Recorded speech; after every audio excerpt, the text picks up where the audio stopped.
ज्ञान प्राप्ति सदा ही समर्पण से होती है, यह हम सब जानते हैं। किंतु समर्पण का वास्तविक महत्व क्या है?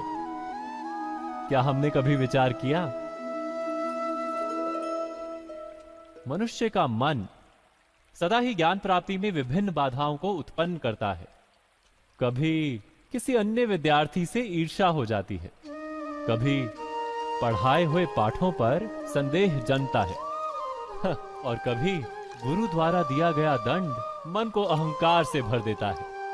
नहीं, क्या ऐसा नहीं होता? न जाने कैसे कैसे विचार मन को भटकाते हैं, और मन की इसी अयोग्य स्थिति के कारण हम ज्ञान प्राप्त नहीं कर पाते। मन की योग्य स्थिति केवल समर्पण से निर्मित होती है। समर्पण मनुष्य के अहंकार का नाश करता है, ईर्ष्या, महत्वाकांक्षा आदि भावनाओं को दूर कर हृदय को शांत करता है और मन को एकाग्र करता है।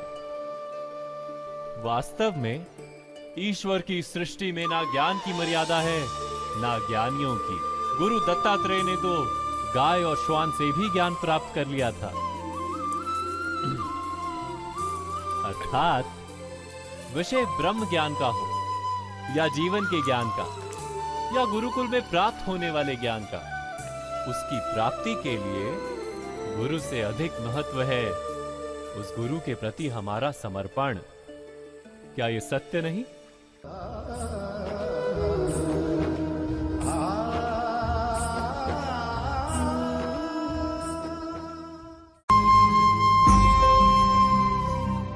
प्रत्येक मनुष्य के जीवन में ऐसा क्षण अवश्य आता है जब सारे स्वप्न, सारी आशाएं, सारे दृश्य ध्वस्त हो जाते हैं।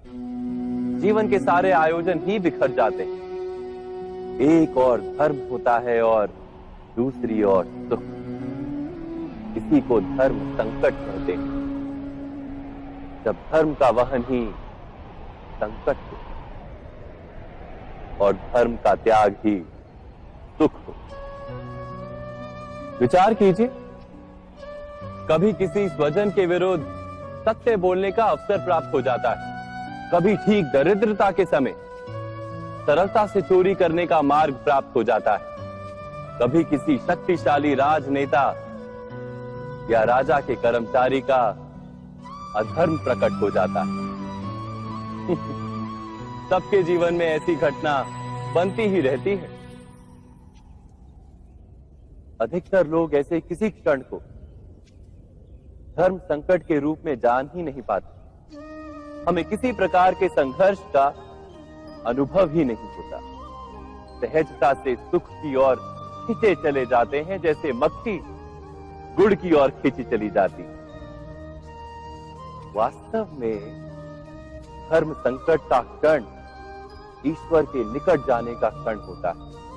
यदि हम संघर्षों से भयभीत ना हो, सुख की ओर आकर्षित ना हो, अपने धर्म पर दृढ़ रहे,